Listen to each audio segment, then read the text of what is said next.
Askotu asinjira arsia salawo larganjira bishana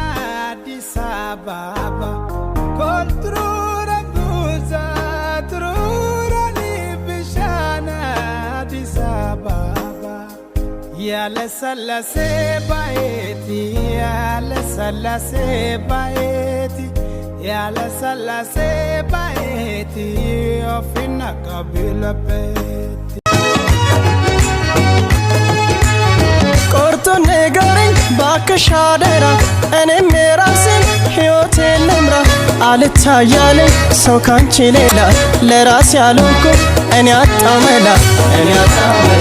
erasutun mela ene atamela erasutun gamojin ta injedeni badatin sibase kahe jole damole lafana demtu jedeni matatan sibade kai jina